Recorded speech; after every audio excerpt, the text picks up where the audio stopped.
Halloween party के बाद Kiefer जे को घर तक ड्रॉप करता है। किरण को पहुंचाने के बाद दोनों ऑकवर्डली स्माइल करते हैं, एक दूसरे को गुड नाइट बोलते हैं। कीफर जाते वक्त उसके फोरहेड पे किस करता है। जे के मन में कई सवाल हैं जो उसे कीफर से पूछने हैं, लाइक ये सब क्या है और अब हम एक दूसरे के लिए क्या हैं। कीफर के निकलने के बाद अरीज बाहर आता है, जे से कहता है फिर घर लेट से आ रही हो। वो बोलती है पूछ तो ऐसे रहे हो जैसे तुम मेरे डैड हो, जिसपे वो कहता है कि अगर मैं तुम्हारा डैड होता तो पूछता ही नहीं, क्योंकि उन्हें तुम्हारी कोई फिक्र नहीं है, अब जल्दी आओ। वो सोचती है कहाँ है मेरे डैड, क्या किसी को भी पता है। कमरे में लेटे हुए अपने फोन को घूरती रहती है। उतने में कीफर का मैसेज आता है कि जस्ट अभी पहुंचा हूँ, गुड नाइट। वो रिप्लाई में लिखती है थैंक यू स्वीट ड्रीम्स। फिर सोचती है क्या मैं पगला गई हूँ, मैं इसे इतना स्वीटली कैसे रिप्लाई करूँ, और अपना सर पकड़ लेती है। दिन बार बार किसके बारे में सोचकर उछलती है। उतने में उसे यूरी का मैसेज आता है, पूछता है वेकेशन कैसा रहा, मुझे मिस किया क्या तुमने।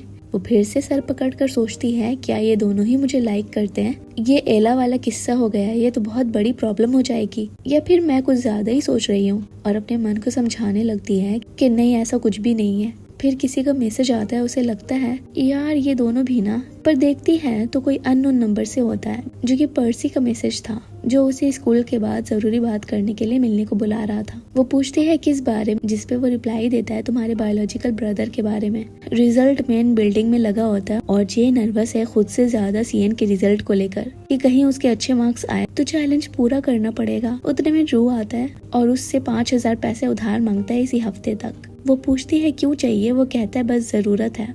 वो बोलती है ठीक है कल तक दे दूंगी अगर मैं पास हो गई तो। सो वो दोनों चाहते हैं उसका रिजल्ट देखने, और वो पास हो गई थी, जिसपे वो खुश होकर बोलता है भूलना मत कल पैसे तैयार रखना, और चला जाता है।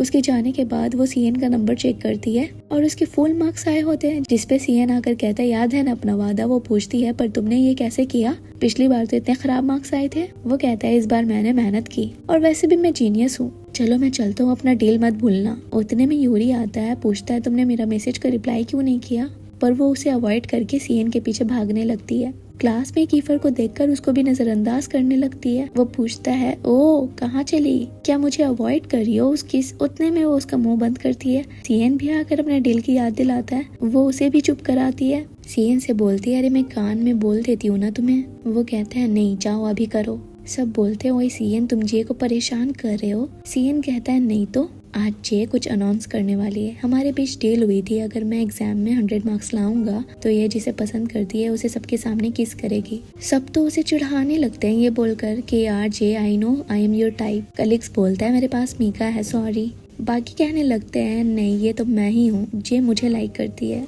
डेविड तो मजे में हेडफोन लगाकर सो रहा होता है। सीएन मजाक में बोलता है अरे तुम सब चुप रहो, ये मुझे ही पसंद करती है। ये सब देखकर कीफर गुस्से में चेयर पटकता है, कहता है चुप रहो सबके सब, उसे बोलने दो। वो सोच रही है उसे देखकर मैं तो तुम्हारा नाम नहीं लेने वाली, सपने देखते रहो। वो सबके पास आती है और लास्ट में डेविड के गालों पे किस कर देती है। वो जाग जाता है। जे कहती है मैं तुम्हें बाद में एक्सप्लेन कर दूंगी।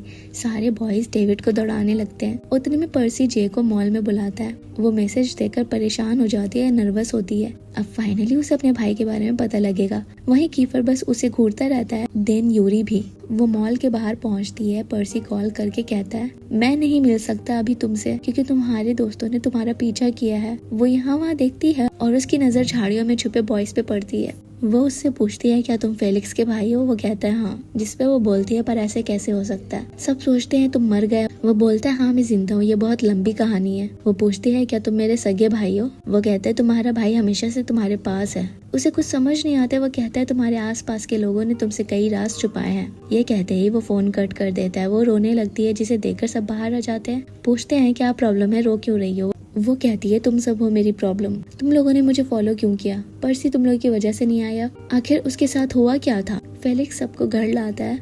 जे को पिक्चर्स दिखाते हुए पूछता है क्या यही था वो बोलती है हाँ। वो पूछता है पर ऐसे कैसे। वो कहती है उसने मुझे इस बारे में कुछ बताया नहीं। वो सबसे पूछती है आखिर हुआ क्या था। कीफर और यूरी बताते हैं कि एक वक्त था जब अरीस चुपचाप रहा करता था। एक रोज हम दोनों अरीस और पर्सी के साथ एंजेलो की गाड़ी में निकले थे। उस वक्त हमें ड्राइविंग उतने अच्छे से नहीं आता था। उस रात बारिश बहुत तेज हो रही थी और हमारा एक्सीडेंट हो गया। हम दोनों गाड़ी के बाहर चले गए, पर्सी और अरीस अंदर ही रह गए और गाड़ी खाई में चली गई। अरीस ने किसी तरह खुद को बचा लिया पर पर्सी को वहीं छोड़ दिया। उसकी बॉडी नहीं मिली। कहा गया कि शायद वो दरिया के साथ बह गया, इसलिए हमें लगा वो मर गया। कीफर कहता है पर वो तुम्हें जानता भी नहीं है तो वो तुम तक क्यों पहुंच रहा है। वो सीधे फेलिक्स से बात कर सकता था। वो बोलती है ये बात भी पता चल जाती अगर तुम लोगों ने मेरा पीछा नहीं किया होता। यूरी कहता है उससे मिलना डेंजरस हो सकता है क्योंकि वो मैं भी तुम्हारा यूज कर रहा हूँ और इससे बदला लेने के लिए। फेलिक्स बोलता है नहीं वो ऐसा नहीं कर सकता, पर कीफर कहता है अभी हम कुछ कह नहीं सकते और जे अगर वो दोबारा तुम्हें कांटेक्ट करे तो हमें बताना। फेलिक्स भी रिक्वेस्ट करता है हाँ प्लीज हमें बताना।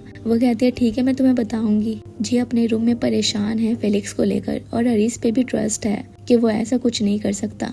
उतने में से फिर से पर्सी का कॉल आता है। वो कहता है सॉरी मुझे जाना पड़ा, मैं नहीं चाहता था कोई मुझे देख ले, पर एक बार सब सॉर्ट हो जाए मैं सबसे बात करूंगा। वो पूछती है क्या तुम मुझे अरीस से बदला लेने के लिए यूज कर रहे हो। वो कहता है नहीं मैं ऐसा नहीं कर रहा हूँ, वादा करता हूँ तुम्हें सब कुछ बताऊंगा पर अभी मुझे जाना है बाय। स्कूल में मुंह खोलकर सोई रहती है और कीफर उसकी पिक्स लेता है। वो उठ जाती है और उसे पिक्चर्स डिलीट करने को कहती है। उसका फोन लेने की कोशिश करती है और ले लेती है। जैसे ही डिलीट करती है रिसेंट पिक्चर्स में कीफर और एला की फोटो आती है जिसे देखकर उसका मूड ऑफ हो जाता है। कीफर अपना फोन ले लेता है और वो अपना मुंह फुलाकर उसे घूरती है और अपना बैग लेकर यूरी के साइड चली जाती है। कीफर उसके पीछे आता है, बोलता है तुम मुझसे भाग क्यों रही हो। वो दिन वहाँ से भी उठ जाती है।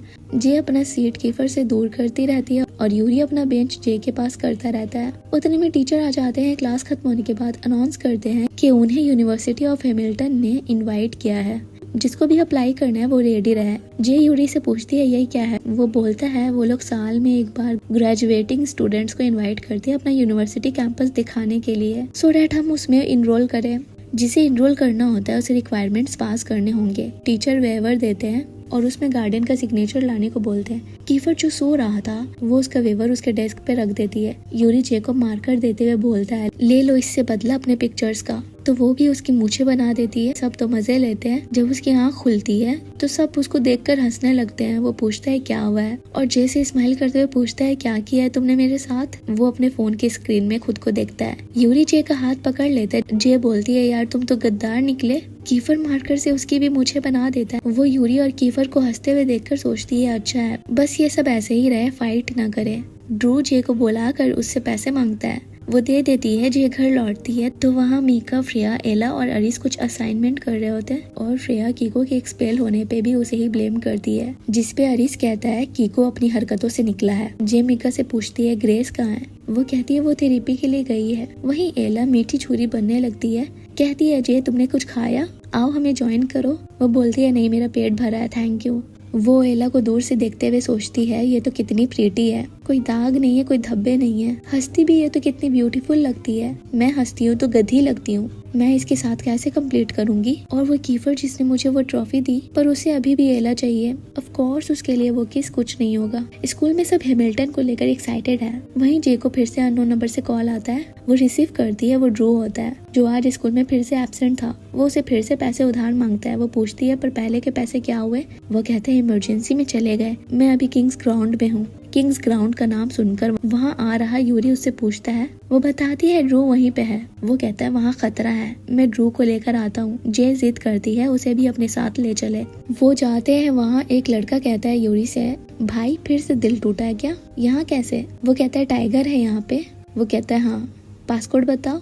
वो पासपोर्ट बताता है। वो लोग अंदर जाते हैं। वहाँ से एक जख्मी लड़के को ले जाया जा रहा होता है। दिन आता है टाइगर। उसी वक्त ड्रू को उसके बॉस पेमेंट ना देने पे उसे मारते हुए निकालते हैं। टाइगर कहता है ये लड़की तुम्हारे दोस्त है। सेक्शन ई में तो सारे बॉयज थे। जे की तरफ देखकर उसका नाम पूछता है और कहता है मैं टाइगर हूँ, ये जगह मेरा है। यूरी कहता है ड्रू की कितनी कर्ज है, मैं दे दूंगा। वो बोलता है बात सिर्फ पैसों की नहीं है, तुम्हें पता है ना यहाँ क्या चलता है, तुम्हें इसके बदले फाइट करना होगा जैसे तुम पुराने टाइम में किया करते थे। जे पूछती है ये क्या बोल रहा है, क्या तुम ये सब किया करते थे। वो बोलता है मैं बता दूंगा बाद में।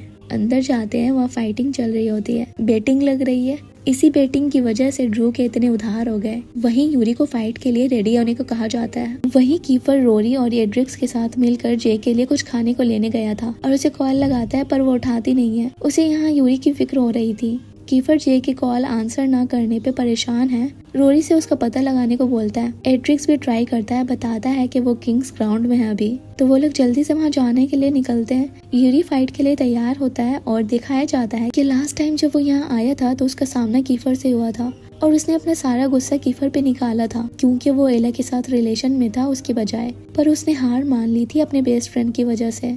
पर अभी जे को अपने लिए परेशान देखकर उसे हिम्मत मिलती है और इस बार वो एला की तरह जे पे गिव अप नहीं करने वाला, क्योंकि जे डिफरेंट है उसके लिए। सो वो लड़ेगा, चाहे उसका अपोनेंट उसका बेस्ट फ्रेंड ही क्यों ना हो। और इस तरह से वो फाइट हारते हारते जीत जाता है। फाइट खत्म होने के बाद जे ड्रू से गुस्से में कहती है, आइंदा बेटिंग की तो तुम्हारे सारे बाल नोच लूंगी। जे को अपने लिए परेशान देखकर वो जे को हक करता है और उसे वादा करता है कि यहाँ वो कभी नहीं आएगा। वो उसे पूछती है, आखिर तुम यहाँ क्यों आते थे? वो बोलता है, एला की वजह से, अपनी जेलसी और गुस्सा निकालने।